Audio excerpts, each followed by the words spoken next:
that got me into looking at how do we do this better for the people and for the client. And then it started the journey of the entrepreneurship in 2010, late 2009, early 2010. And it was a good ride for about 9 years. And we got acquired by Accenture in 2018 late. And now we are still part of the Accenture for another year and a half before we get on to the next journey. Okay, Venkat. Very beautiful. Venkat, 87-91 batch, electrical engineering from RSC Calicut. Worked for 2 companies, a startup called Computer Garage for a couple of years. Did my B school from IIM Bangalore. One company after that, worked for HCL. HCL Technologies, initially HCL HP, also had a role in the launch of home computer of HCL. I think that was ahead of its time. Beanstalk and retail shops that HCL opened. In those days, they were unheard of. I also had a hand in creating an EMI scheme, a real tech innovation at that time, or a business innovation. So to buy per PCs kind of thing. So anyway, long story short, HCL Tech, one of the early members of HCL Tech.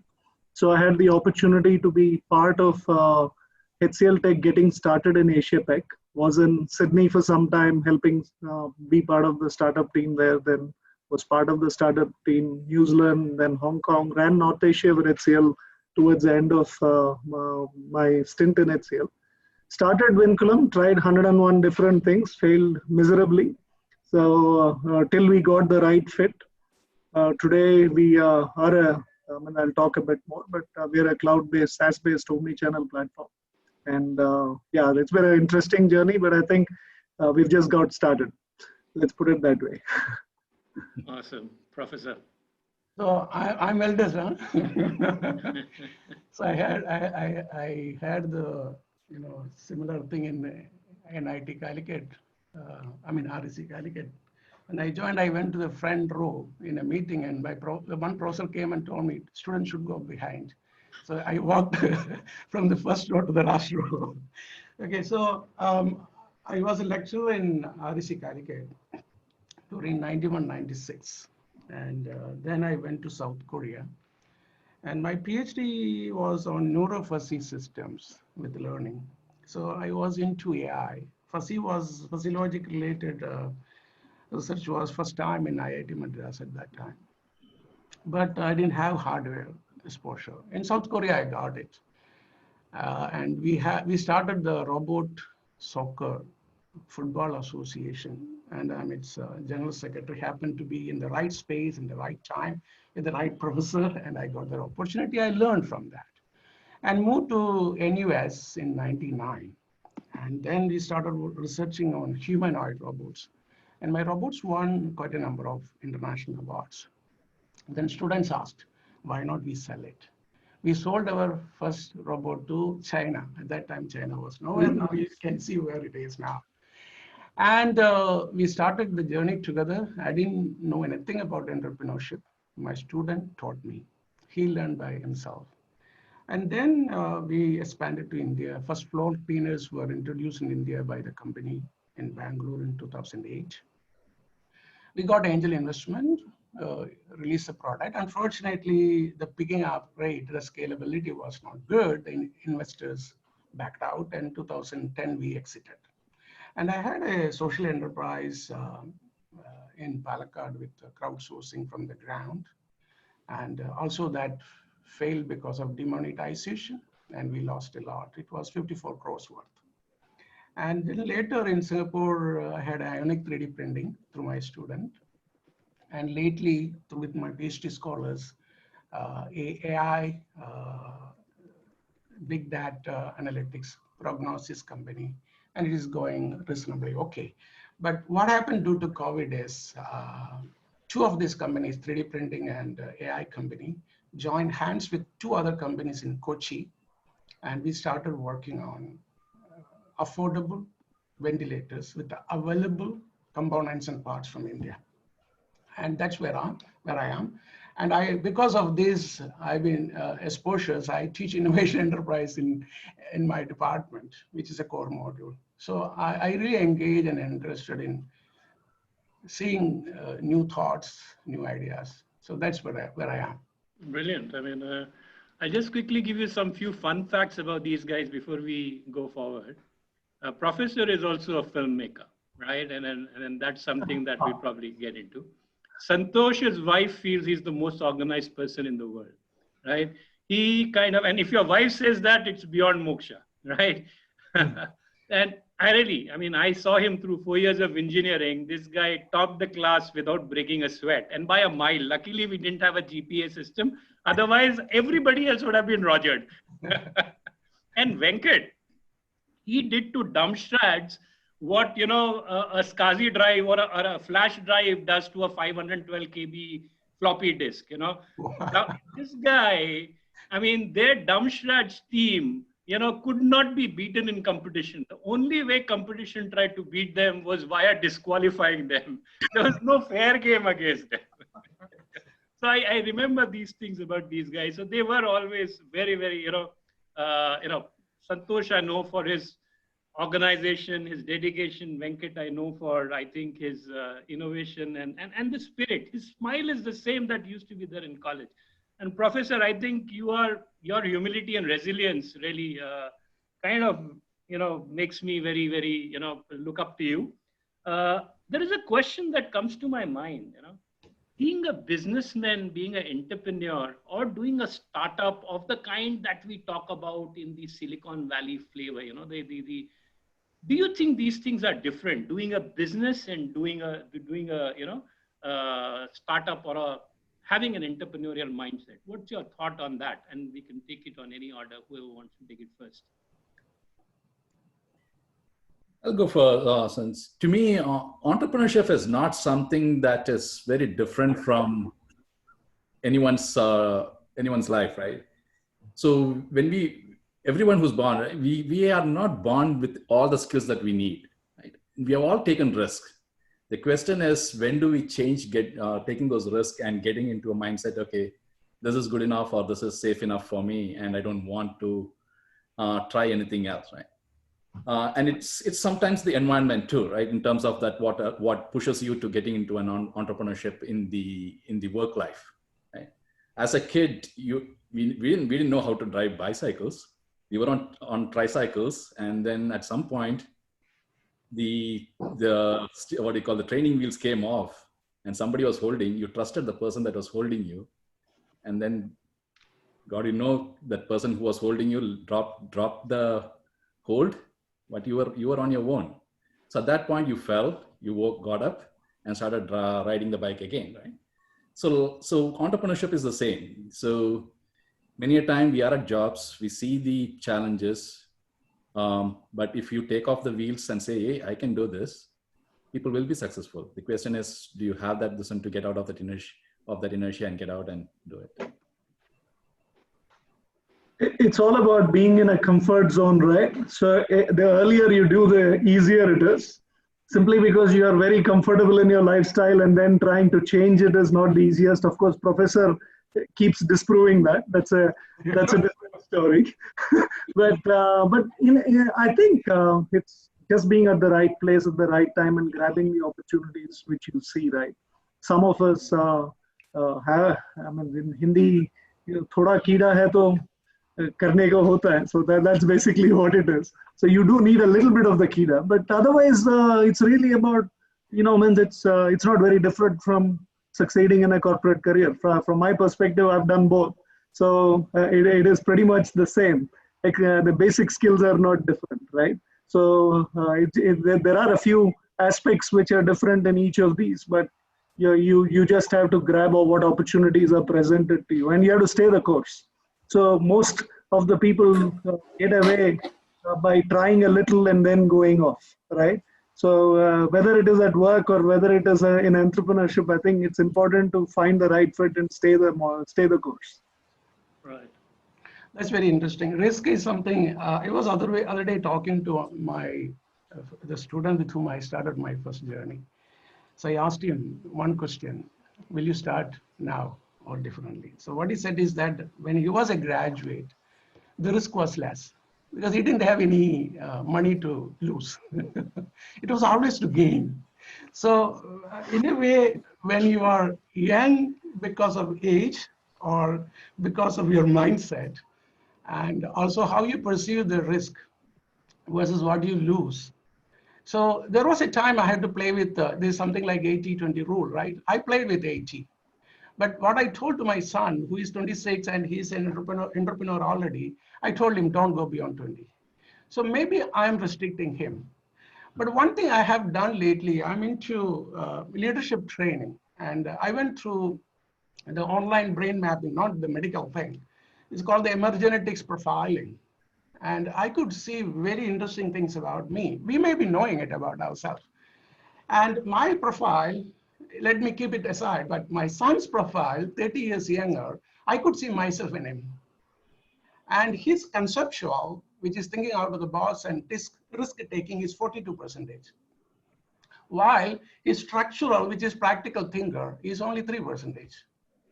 And mine, at 30 years of gap, my structure is only 4%. If you put me in project management, I'll be a total failure, or I'll sweat like anything. My conceptual is 32. I'm an introvert. He is also an introvert. But I acquired something over a period of time, and my social skills have improved. And going through engineering, the analytical skills also, everybody gets it. So where we have to see this, also there is something in us. When you do interviews, I think HR people do that. So whether it is Venkat or Santhosh, anyone here, when you interview, we ask for certain questions and we try to see where they will fit in. And I could see that in the residential college, which I had right now, how we select student leaders and as well as the staff. Pretty interesting. So we covered trust, we covered risk, we covered resilience, and we covered our orientation towards, what we need to do. That's very interesting. One thought that really comes from there, I mean, and want to bring us back to our topic also. In the times of COVID, we said entrepreneurship, right? So if you guys, I mean, had to start now, when in the times of COVID, to do what you started, say, whatever, 9 years, 10 years back, how would you do it differently in the times of COVID? And say, look, from an opportunity perspective, I think there are a dozen ideas I can still do a startup. I don't think that's an issue. You're oriented to think that way. So, but I think from a learning perspective, we did a few things quite badly when we started. It's, funnily enough, be a business education or the engineering or the context didn't really help me get this right. So I think very critical to get your structure right. So I think that's something which I would say, if I were to do it again, I would get the org structure very clean and simple.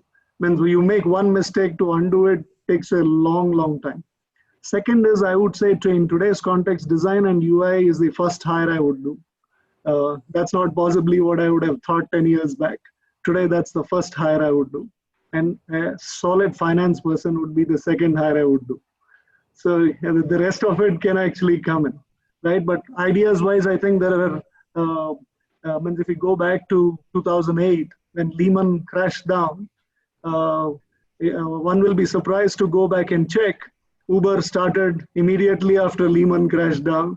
Airbnb started the same time. Twilio started the same time. Square started the same time. All unicorns. So absolutely, I think every problem or not a pandemic, but every economic downturn brings opportunities to many sectors. So SARS brought various opportunities to people. Anybody who invested in Hong Kong was instantly a millionaire within 6 months. If you bought a property during SARS in Singapore or Hong Kong definitely. I think that's really what one has to look at. You have to identify the opportunity. COVID tells you that anything digital will succeed today. Everything is moving digital. So in e-commerce, the new normal is 170% of whatever was there pre-COVID. So 70% straight the market size has gone up as a new normal, right? So there's enough point areas to tap into from an opportunity perspective. Honestly, if I were to say today, a quarter is a year, in terms of whatever you need to do. And from a digital transformation perspective, every month is a year. I mean, literally, that's how it is. So I would say the workloads have gone up. Opportunity, if you don't do it, somebody will do it. Brilliant. Wow. Thoughts? So I think to me the way I look at it is any two journey is not the same, right? So if we were to put in today, say that if what we did way back in 2009-10, which was again right after the crash, what we were trying to do was not solving for the immediate problems, right? The crisis was there, which we saw as because of this crisis, the business processes and the way of life has changed. Now, what would that drive in terms of things that would happen 2 years, 3 years, 4 years down the line, and trying to understand that and design or looking out for it or servicing for that need is what was driving us at that point of time. Now, coming to the stage, it's a different disruption. So I wouldn't say that what we did exactly would match at this point. The environment is different, the technologies are different, the business processes have already evolved over the last 10 years. So there's no way we could say that we could just do the same thing as last time and be successful, right? Especially in the services business, what we see at this point of time is services as a standalone business may not last for too long. And this is to the companies of Accentures, to the Deloittes, to the IBMs and the smaller tier 2 companies, right? Because the way the consumptions are happening in terms of the software solutions and the services that are being provided by the cloud providers themselves, there wouldn't be much of a services for independent players to play. So from that standpoint as well, in terms of trying to enter this market and look where it is going, we probably wouldn't even be starting a service business truly in a way at this point of time. Yeah, so as Venkat said, no, there are more opportunities, always there are. And for me being in education and every semester I get about, 30, 40 ideas and we brainstorm and do a lot of things. But if I look at it, for me, by knowing me more, I like to have a good team to start with. I believe more in team now compared to what I was at that time, that I can do it and I can learn it. There was a kind of naivety in me, or rather, I don't know whether that's the right word to use, but now I'm more systematic. And as Santhosh was, and I think Venkat was saying, structured. And also long-term, short-term, as Santhosh was saying, and I have to switch completely the new startups vision because of COVID. And we were about to get a good investment from Japan, and unfortunately we lost that in March. And what we planned for that, our vision, mission, blah, blah, blah, everything we have to start from scratch. And now it so happened that I happened to speak to my classmate, Prahlad Vadakkepat. He had a Fortune 500 company in Silicon Valley. And he's a film actor and producer. And I conveyed to him about the pains, and in fact, lack of ventilators. Kerala had 5,000, it was in the early time. I don't know now how much. Tamil Nadu had only 1,000. I don't know whether the data is correct. It looks absurd in the first place. And how many people are dying? And also my son was involved in that discussion. That's how we came together. So the two startups here, and Prakash Bari's startup, I mean, not a startup, he's an established company. There's 40, 50 employees already in Info Park, Kakanat. And then a hardware company in Digital Core. I didn't know anything about them. We came together and we shifted our mindset towards doing something short term. And that was for 4 months. But I learned a lot there because COVID really restricted our thoughts. COVID restricts certain opportunities. COVID restricts certain paths. And that is bringing more clarity to us in certain extent, okay? I'm not talking from the business point of view, but the needs point of view. So we use design thinking. I mean, I teach that, but design thinking is engraved deeply in me. So I try to go away from pain to the needs. So I think to the public also, COVID evolved or brought in clarity in terms of what is required or needed rather than what is my pain. Okay, so it's very interesting how things are evolving and more learning is happening. I'm happy about it. Brilliant. I think that was a kaleidoscope in itself. I think the answers that came through, yeah. And which really gets me to a follow-up question on what Professor said. What is the opportunity in the, I mean, you guys said that digital is definitely a huge opportunity. Santhosh and Venkat are both in the supply chain space. Venkat has a platform. Santhosh consulted there. You're saying services are going to not be the opportunity, but so what is the way to somebody to get in today into these opportunities? Do you think people should venture in alone, or do you think partnerships is the way to play this game? Professor gave a good example of 4 companies coming together, but doing things, you know, I mean, somebody's innovative idea, zeal driving it, or a group of people. And how do you do that? Venkat, you alluded to structure. What are your thoughts in terms of partnerships and managing them for entrepreneurship? So, man, see, look, the whole idea, this is not COVID related. I would say the platform business essentially thrives on partnerships. So you're looking for, if I look at what we do, we through APIs, we plug into 80 plus marketplaces, every logistics and hyperlocal company out there, right? And we plug into every ERP and point of sale. So that opens up. So we work with, if I look from an omni-channel perspective, we work with every part of the ecosystem. So that it opens up many opportunities for partnering.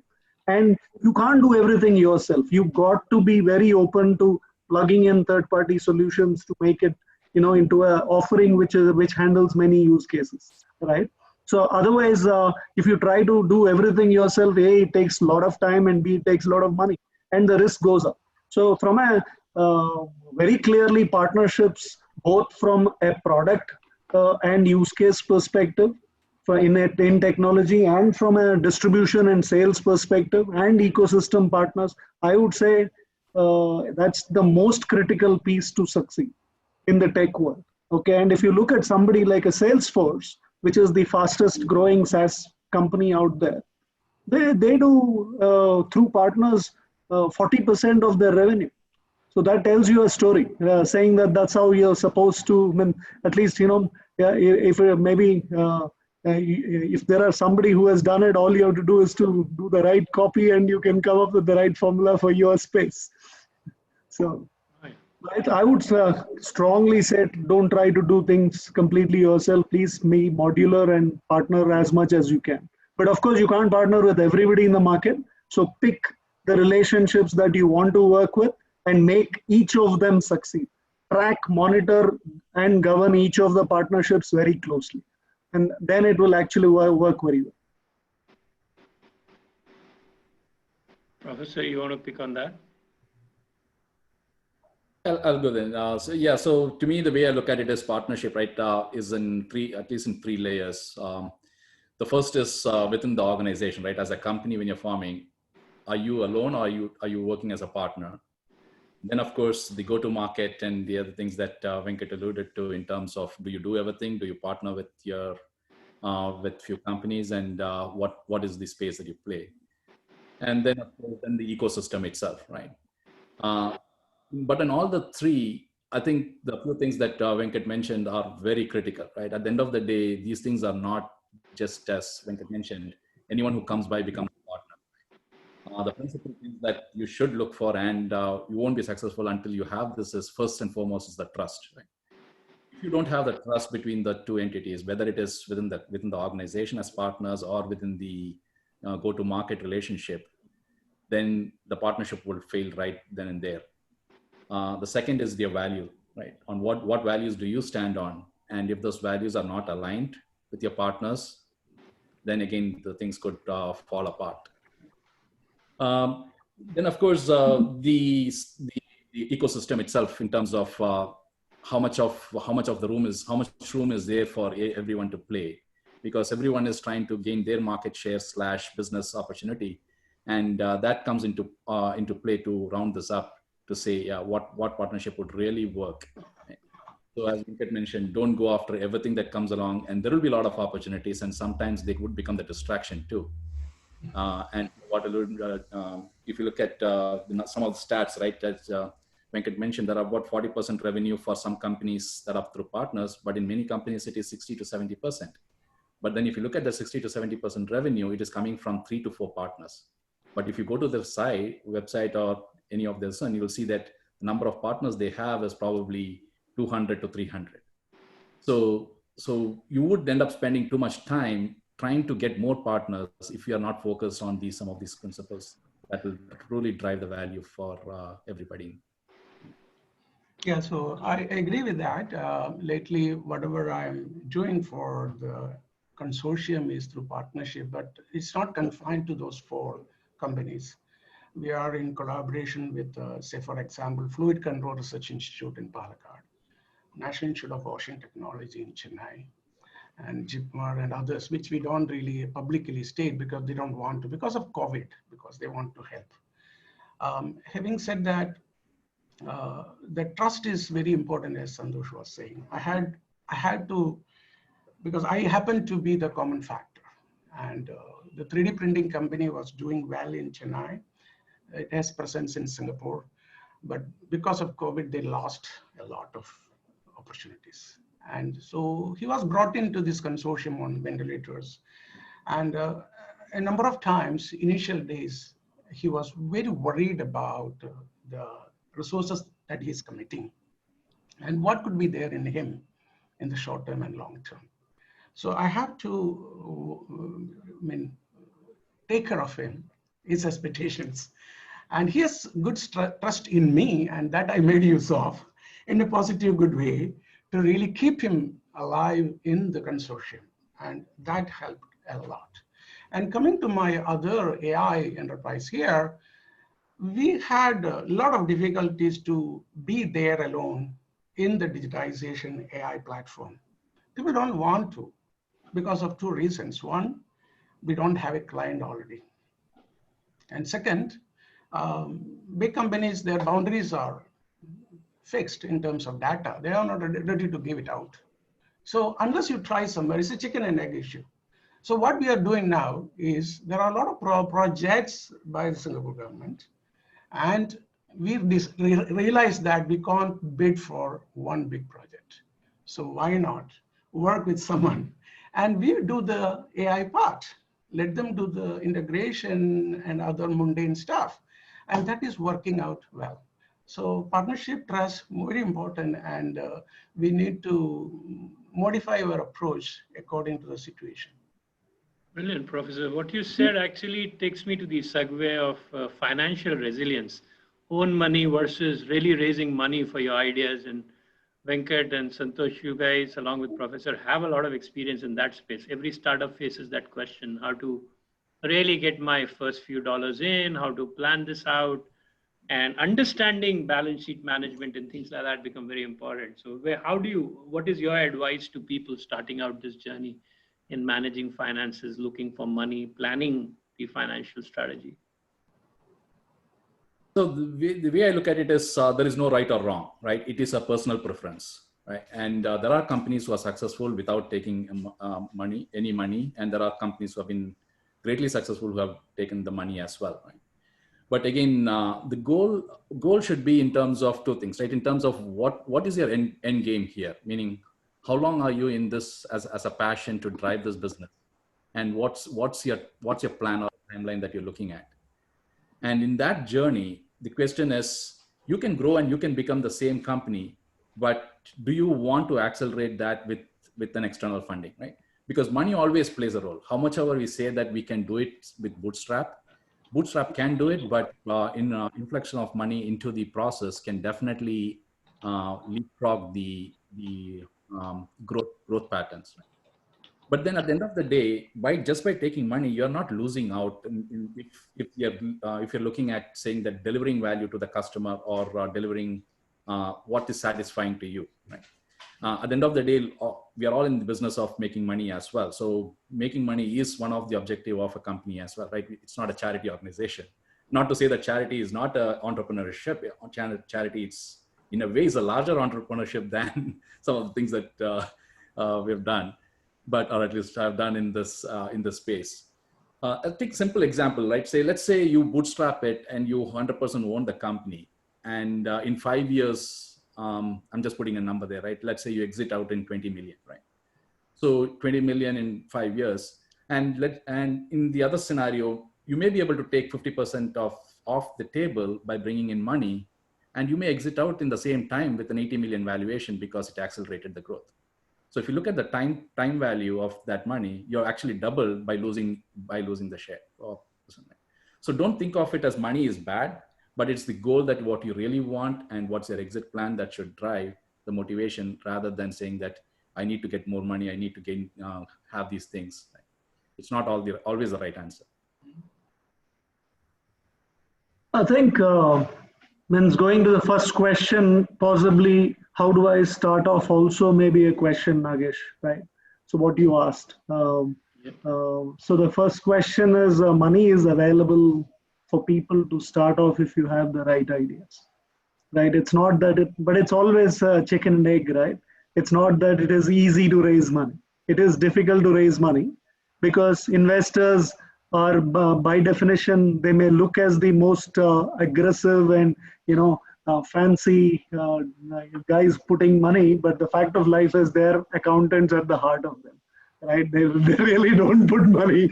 So you got to see showcase an idea which is more than an idea, right?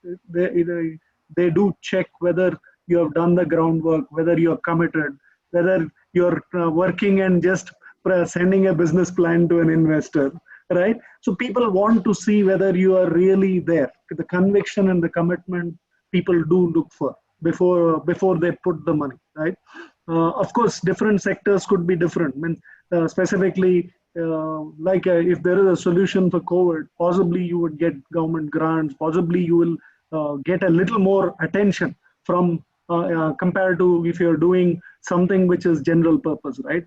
But the point is this: even a general purpose idea, if it is something which people do, and if you can use technology to make it way simpler, or you can disrupt it, there is enough money to chase it, and there is enough opportunity to scale it.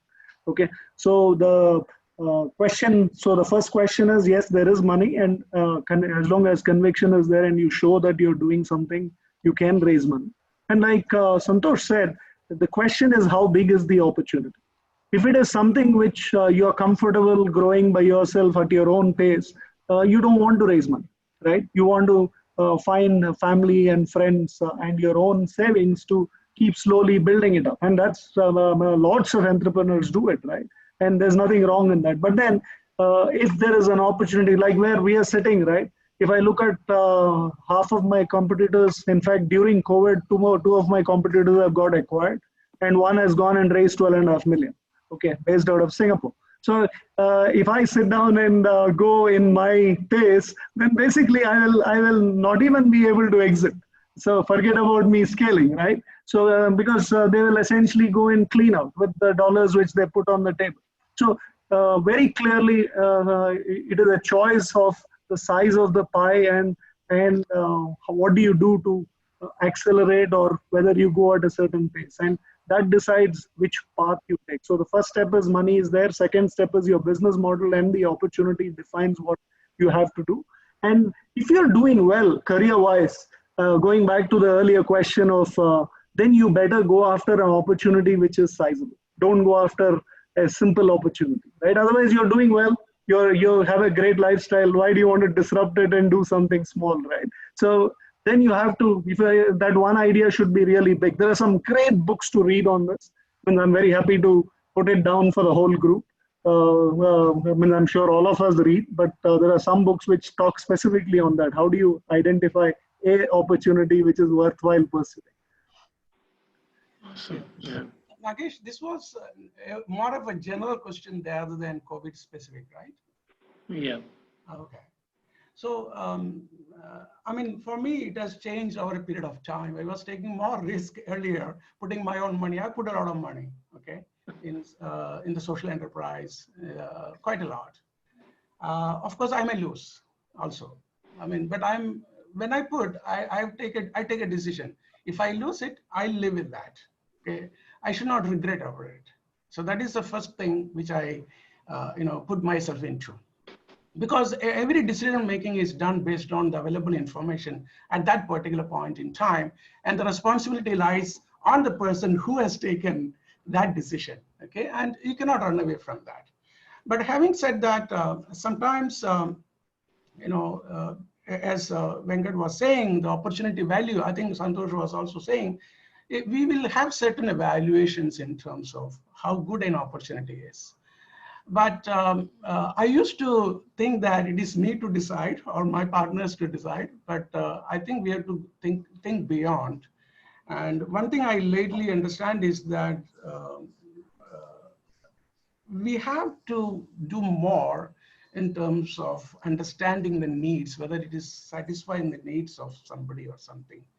And that is a point where we have a lot of gray areas and gaps.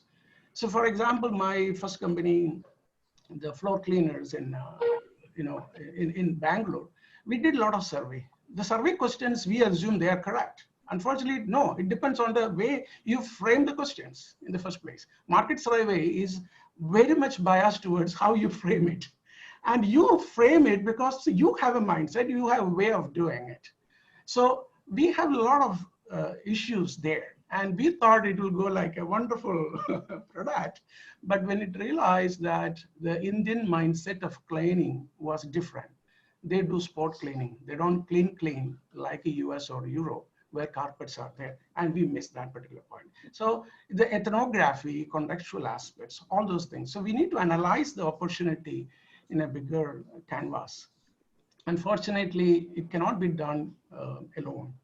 So I look at it now from a bigger canvas and bigger, maybe telescope or whatever, microscope, I try to really, I've become more like questioning myself. And I put myself into certain spaces which can be uncomfortable. And I enjoy doing that. So that is my way of looking at it. Yeah. Awesome. I mean, I think these answers start off as into many segues, but I'll take Shree's question. Shri, yeah, go on, Santhosh. So one of the pieces, right? When we take money, again, that is another partnership, right? So the trust and value systems of the team that brings in the money is also as critical, because if they have a different mindset, I've seen so many people who have taken money getting frustrated within a year or 6 months of taking money and said, what the hell did I do? This was the worst move that could have happened, right? So like, while the money is there, you got to be choosy as well in terms of evaluating, and never hesitate to say no, even when the offers are good. Because if you have the gut feel that this is not the right partner, don't go for the money that shows up at the door and say, yep, I need the money now, and just sign up for it. Absolutely. I more than agree, because I had one situation where I'm advising 8 months into money in, they are divorcing. I see. Fortunately, it did not go to a legal battle, and they worked it out because there was a common friend. Trust played there. So collaborative platforms, partnerships, VCs, all of this is a networking game. It's a who you know kind of a game. It's a relationships game. Somebody starting out from scratch, how easy it is to get into these networks. How do you really plug in and form partnerships, get to be able to pitch to VCs, find out the sources of money? I mean, these are all partnerships, and somebody just walking out of the house, how does he, get into all of this? Actually, today there is so much of opportunity, Nagesh, in terms of getting known. Okay, man, we're a little bit of a slow company to get the right fit. Okay, so we're means every 3 years it seems like we've done a new startup. Okay, but right now we are in the right direction. But if I look at it, for example, we were an Accenture finalist this year in terms of the best startups for digital transformation in India. We didn't win, but we were one of the last three. Now, immediately everybody in the market knows you, right? So even though India people know us, outside India, I'm getting invites from Telstra challenge, some Loomis partner challenge. Every week I seem to be answering 5 different challenges, right? So within the first 3 weeks itself, and that is the kind of network recognition that is available. And IIM Bangalore has a cell for entrepreneurships. Dr. Prahlad kind of professors are incubating so many startups. So it's all about being able to, your cold calling today is to find these benevolent people out there who are able to give you the network. And it is completely available to every startup. And there are so, I mean, of course, COVID doesn't let you do the networking events, but there are so many virtual networking events through which you can actually get to know people. Getting to know people, like there is a tie in every city in the country. When there is a tie this week in California, I'm sure Santhosh will be a part of it or knows many people there. But I'm just saying that's a great way for entrepreneurs to get known. And in Singapore, it's one of the most forward-looking countries, right, in terms of the governments. Enterprise Singapore literally gives you money to set up a team. They actually pay 70% or 90% of your monthly fees to companies to use you. We are a beneficiary of that. We help Singapore companies go international, where Enterprise Singapore pays for the money.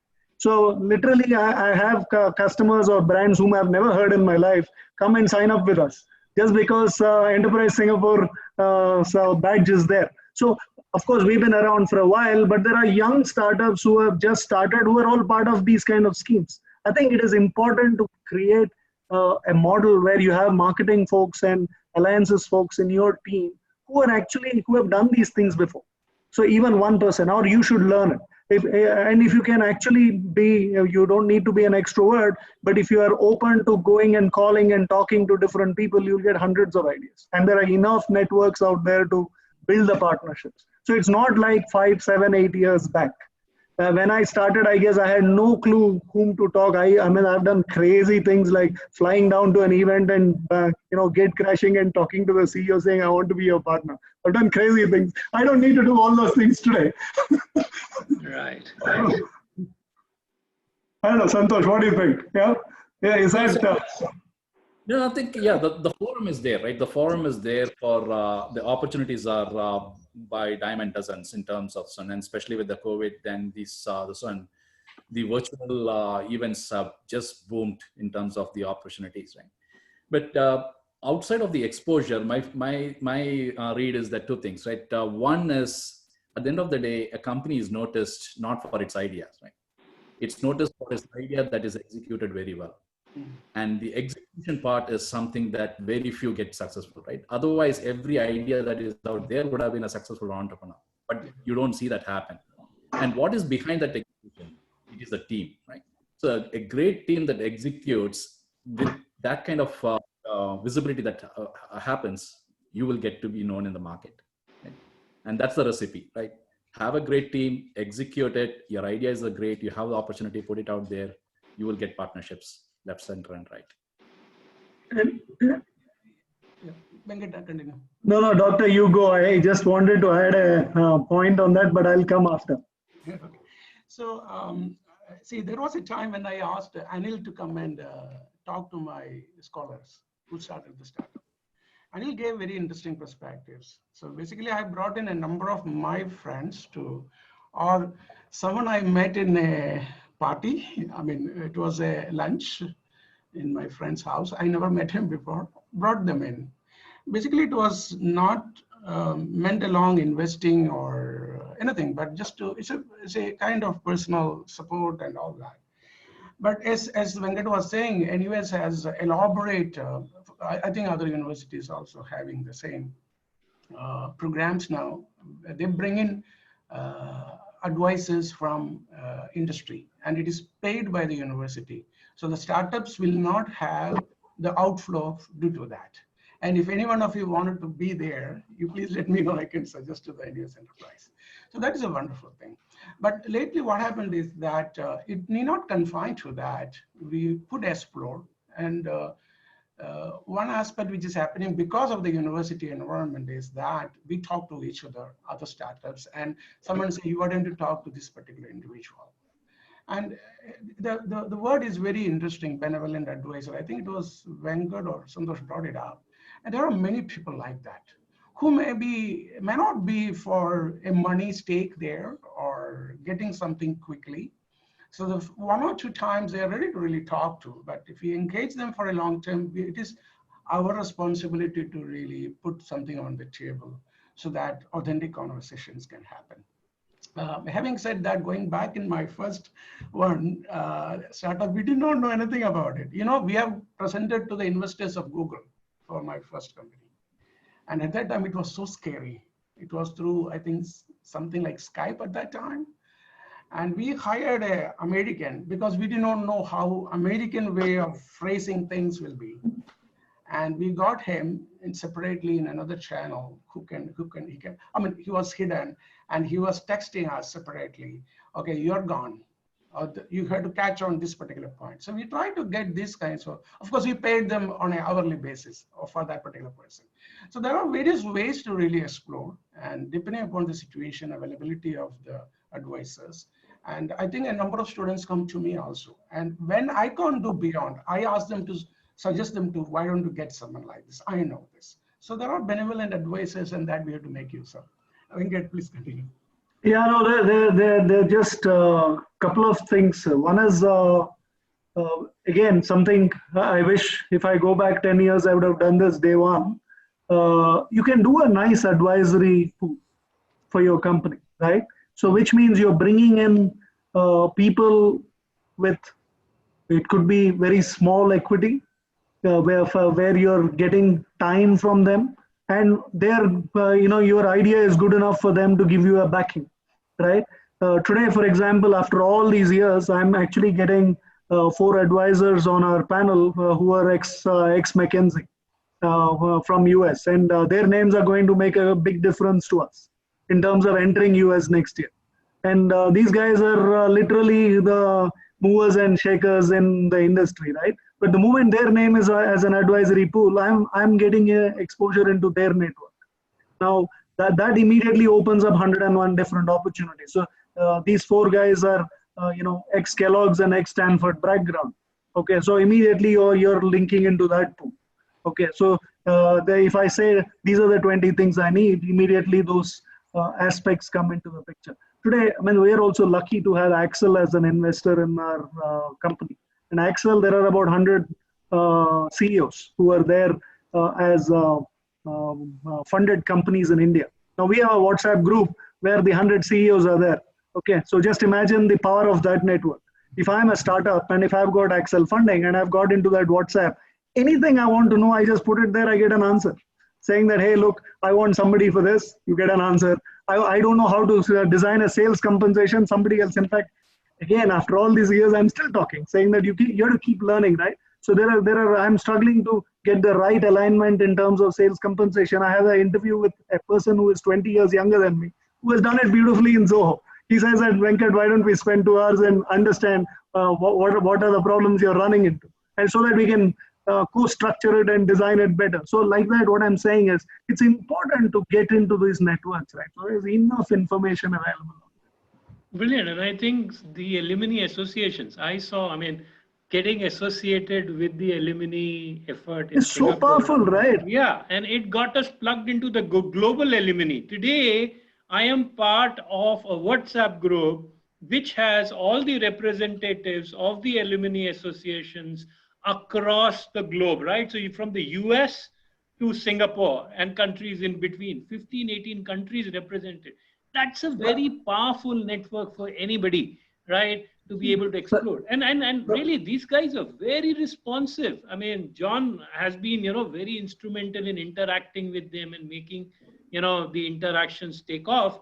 And, we will probably at the end of it also talk about mentorship, because I think, we would like to club this into a mentorship program. I just wanted to quickly segue to Anil. Anil also works with some of the startup ecosystems and all that, and he was sharing some of his experiences. Anil, you want to say something? Yeah, so I think many of the points are already covered by Venkat, Santhosh, and also Prahlad sir.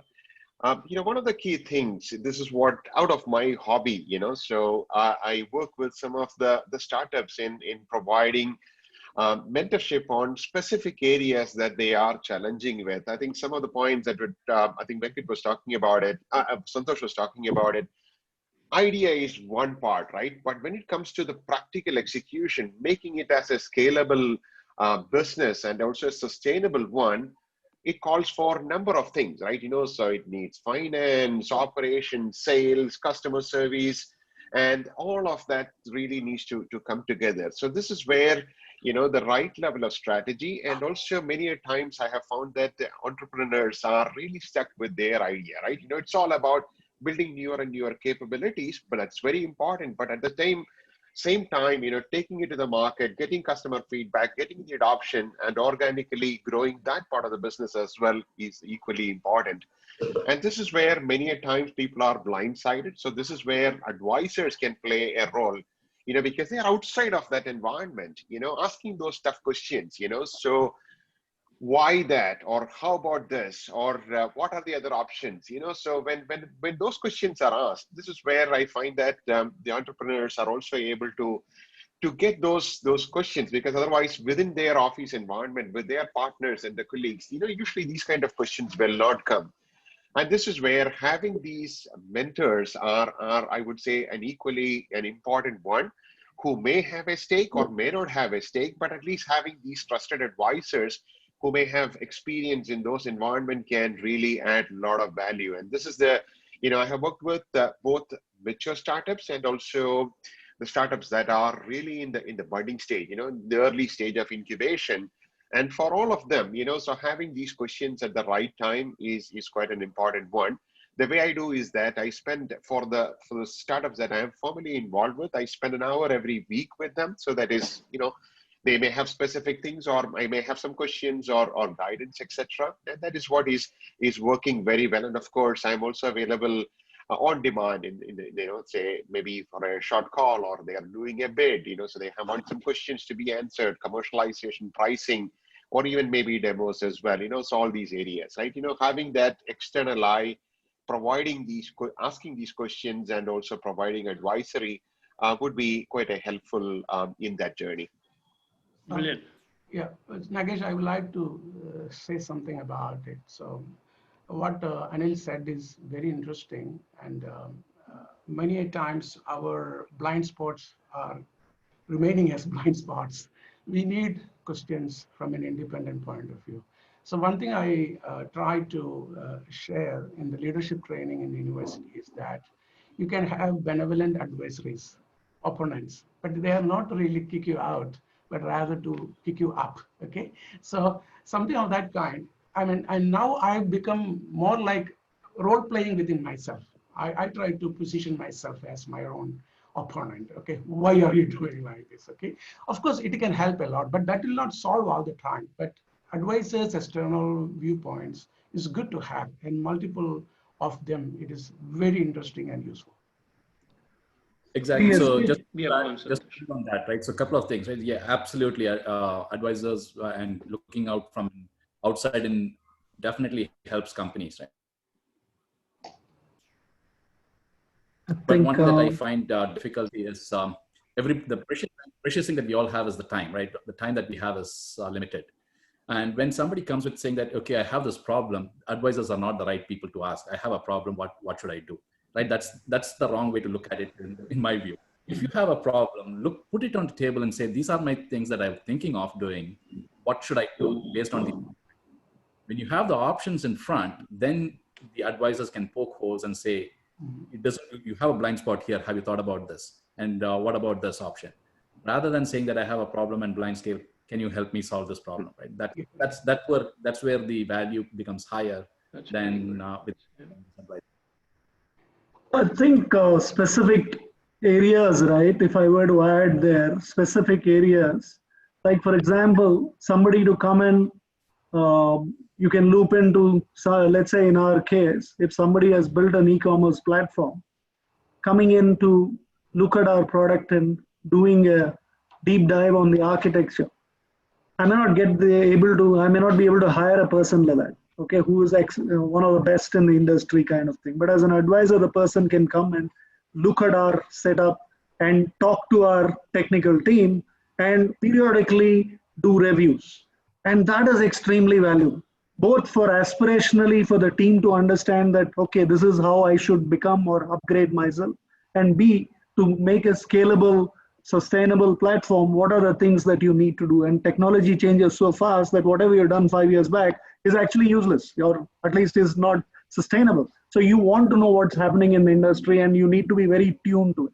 Similarly, somebody else coming in. So for example, I mean, I have embraced mentors completely. So I was the other, I mean, see, I'm a split personality that way. I didn't want any advisor in the past. I used to be a big guy against it. But today I realized that, look, there's so much that you need to unlearn. So I thought I knew sales very well, having built operations in different countries. Today I have an advisor who comes in and reviews our pipeline calls and says, just he sits as an individual observer and says, these are the 7 things you're doing wrong, Venkat. Can you think of, can you do it this way? Can you do it that way? He puts down his points and immediately I say, yeah, why didn't I think about it? So it seems obvious to me, but that's very useful. And you clean it up, it's a big plus up. And from a org alignment, I actually have a mentor who works literally very closely with me. So because I was struggling to get everybody aligned in the same direction. Because see, people love to handle every opportunity out there, right? And even as an entrepreneur, you want to do everything that you can. And trying to stay focused and bringing all the team together, I think when that was a major challenge for us about a year back. I got a mentor who only focused on that. So, but then the key thing is you have to tell the truth. See, a mentor, if I tell a nice story to the mentor can't do any shit, right? So, and it is very difficult to be naked in front of anybody. And literally I'm saying, because it is very difficult to tell what are the problems you face. Because, you know, what will the other guy think, or how do the perceptions? If you get into that thing, nobody can help you, right? Because then, like he said, how do you help? Means you don't know the real, you don't have the context, and you don't have the real problem which is stated. So for somebody mentors have to be eased. Mentors have to come in, in a non-threatening way, and then they know what the problem is. They can really help you in terms of being able to solve. I mean, we have found great help in that. So, of course, you can be mentors yourself, but also mentors play a role in every stage of the organization's journey. That's how I see it. Yeah, before we go on to something else, there's a question here which is very interesting, and Professor. Doctor is saying something, Nagesh. Sorry, maybe. Apologies. Yeah, very, very quick one. So a number of students come to me for advice, and one team took 1.5 years before deciding whether they want me in or not. A little louder, sir. Sorry, I couldn't hear that. I'm sorry. So one group came to me. I mean, a number of students come to me for advising, and then one group took 1.5 years to decide whether I should be there in the team or not. But what I generally do now is that I used to say, just like Santhosh said, you do your homework. I can't do the homework for you. And then enrich me to take a better suggestion for you. I cannot solve it for you, but I'll make it very honest and from day one. And secondly, I mean, initially in my life, I had the issues. If an advisor comes, will he take something or she will take something away? Will I lose something? Now that is gone now. I have learned how to make use of the advisors. And that is a learning, just like the unlearning what Venkat was saying, it's very, very nicely to be used. There is a question here on entrepreneurship in Singapore versus Bangalore or India, let's put it this way. I mean, so the ability to raise funds, the ability to connect. Singapore government has a very nice harvest and an enabling environment. So Bhavita wanted to talk about that opportunity in Singapore itself, but Jeff has a question on versus that in Bangalore or in India, the ability to raise funds. So if you guys have some insight on that. I don't think it's difficult to raise money in India. I think the bar is high. Okay. So what I mean by bar being high is particularly, it goes in waves. Yeah. So certain phases, there is a lot of money in the market and everybody is pumping in money. See, they're also a herd, investors. If there is an idea which one investor has invested, you will find that all the other 6 will find companies who are competitors and start investing in them, whether they're good or bad. Okay, so I would say, I mean, they don't want to miss out on the opportunity, right? So that's one aspect. But if you look at it, if you have a good idea and if you have done, like I said, the hard paces of showing that you're committed and you really have thought through the problem, I think there is money out there. So seed money is not difficult. It is really Series B and Series C which is more difficult. Series A and seed money, there is plenty. Okay, so India is a very robust ecosystem. I mean, I would say Singapore is much smaller compared to India, contrary to what Jeff is saying. So I think the size of the funds available or the number of startups getting funded is way, way more. But Singapore, of course, government does beautiful things to get you started. For example, I'm not even a Singaporean company and still they're happy to promote Singaporean companies to use us, right? So, if you're a Singaporean company, they'll give you even more. Even the banks support you and there are other mechanisms to support you. So I think, but then it is expensive to live in Singapore, right? And it is relatively cheaper to, means COVID has taught us that we don't need a lot of money to live, right? So sitting at home, you don't really need a lot of things. So I would say that aspect, right? From a startup perspective, I do think it's not difficult to start up in India. So that's my take on it. Okay. Santhosh, you want to go? Yeah, so my only thing is I am not very close to the Indian market in terms of funding, but what at least we have seen is in the US market itself, right? The funding is not mainly from US. The lot of money is now coming in from countries like Japan and Saudi.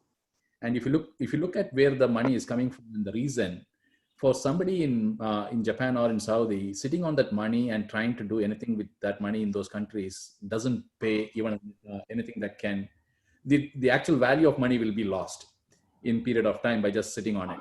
They would rather have it deployed by taking any amount of risk, right? And that is what we are seeing, at least in the US. So the funds that are coming in are mostly from foreign. And I presume, I don't know if that same thing is happening in India as well in terms of funds from Japan and Saudi and other locations flowing in. And I don't know the regulations in terms of if that is driving some of or handcuffing some of those funds coming in. So I have some data points to share because I happen to meet some in India. In Singapore, as Venkat was saying, there are a lot of grants and quite a lot of grants and possibilities. Professor, it's a little louder. I think we need you to be closer to the mic. Oh, is it? Can't hear. Okay, so in Singapore, there are a lot of grants available from the government and a lot of opportunities are there. In India, what I have seen is that lately the startup space is picking up very well. So for example, I visited Maker Village in Kochi, and I know one particular company who did a very interesting specific boundary solution for European market, and they got crores, I think 2-digit crores for that. And also in Bangalore for a startup AI in education space, they got huge monies. So sometimes there was a thought in me, maybe India has more opportunities now.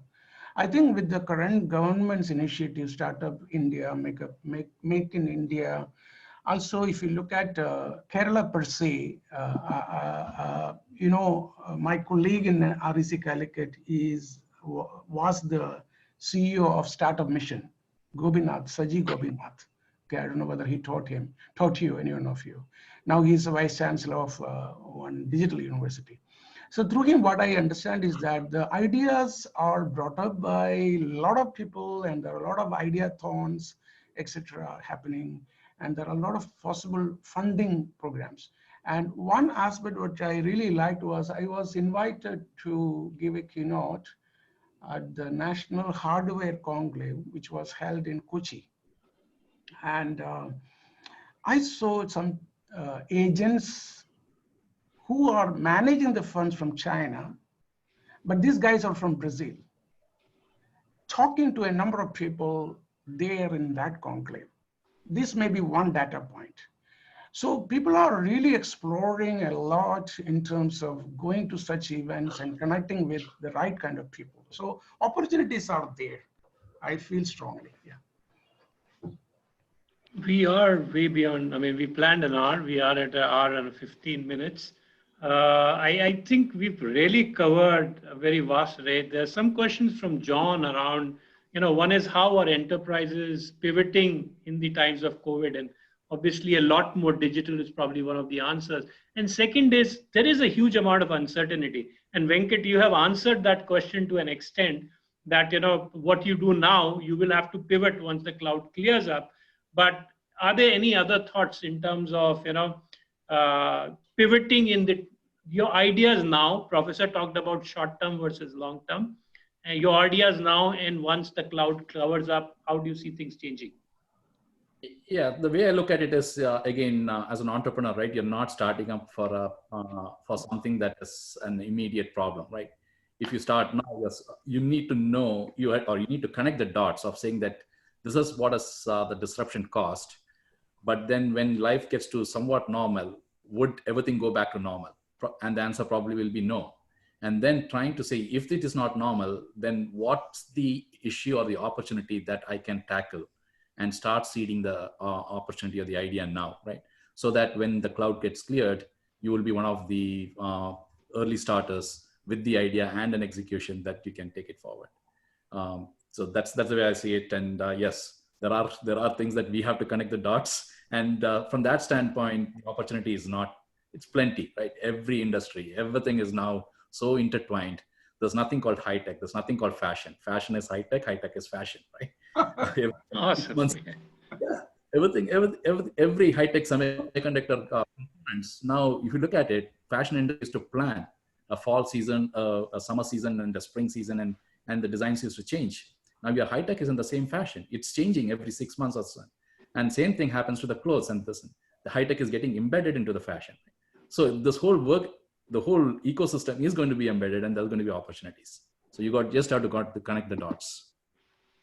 It is amazing, guys. I mean, if I had been in such a forum 2 years ago, maybe I would have quit my job by now. I mean, the kind of confidence you guys are giving, and that gets me to that question of, actually what we in NITCA Singapore are thinking in terms of is a mentorship forum, and not just mentorship for entrepreneurship, but what we are looking for is for people to volunteer, both to be mentors and mentees, right? In various areas. It could be professionally, it could be entrepreneurship, because the power of networking is so amazing, and that is coming across from this discussion, right?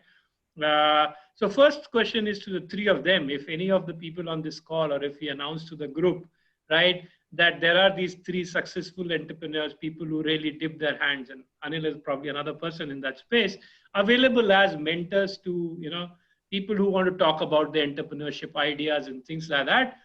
Would you guys be able to spare some time for such people to maybe reach out to you and have a discussion?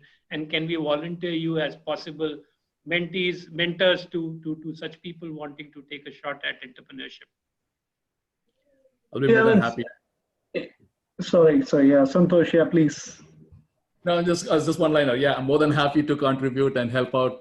And again, we all learn from each other, right? It's not a one-way street, and we learn as well. So more than happy to be part of the forum team. Correct. I think definitely keen to help in whatever way possible. So, I think what we should think though is I have got people saying, hey, can you help us build this market for us, kind of thing, which I say, please guys, I don't have the time for that.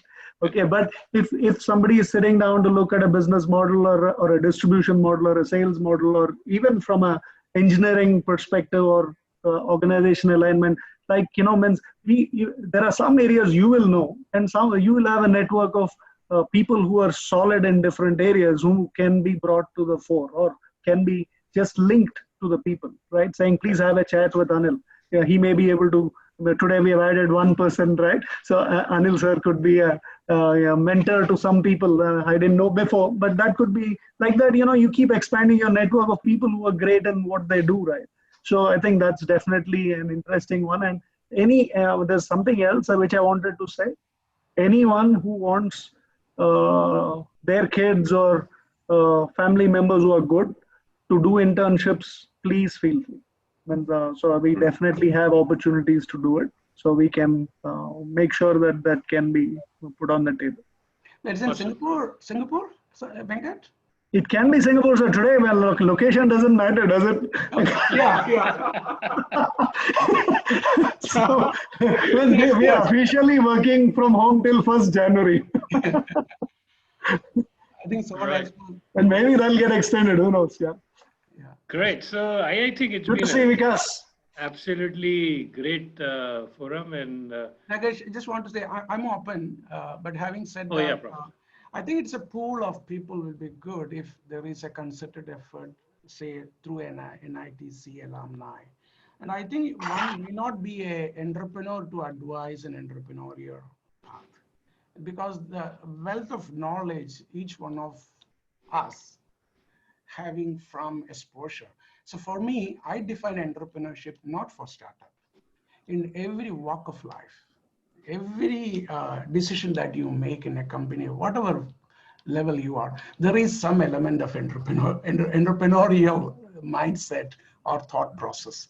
So if you can have a pool, in fact, this was being discussed with my former student already, and also my friend Prakash Badi. And we were seeing maybe that itself can be a business, okay? Pool of people coming together. And we can really say someone comes with certain specific requirements, whether we can map out who can help, So we can have a form of, kind of a team. If enough people are there to have a critical mass, okay? So I'll be happy to personally to help. Thank you so much. Thank you. I mean, that's brilliant. So guys, I mean, I think we have the starting of a mentor forum over here out of this call, and that's brilliant. And thanks everybody. I think I don't We should really take want a to group photograph. Yeah, that's Nagesh. what I was about to say. Yeah, That some of us maybe are not reading the chat. So if you're listening, please switch on your 4 more. cameras, and so that we can have a group photograph of the people who attended. Hey, we are glad to see the faces now. Right. All right, just a second. We'll be ready shortly. Jeff, There was some Namita, pop-up. if you can switch on your cameras. Yes. Hey, Jeff. Okay. One more. One more person. Nice. That's Jeff. Jeff asked a lot of questions. Yeah. All right. Okay, we are ready to take a smile, everyone. Okay, one more.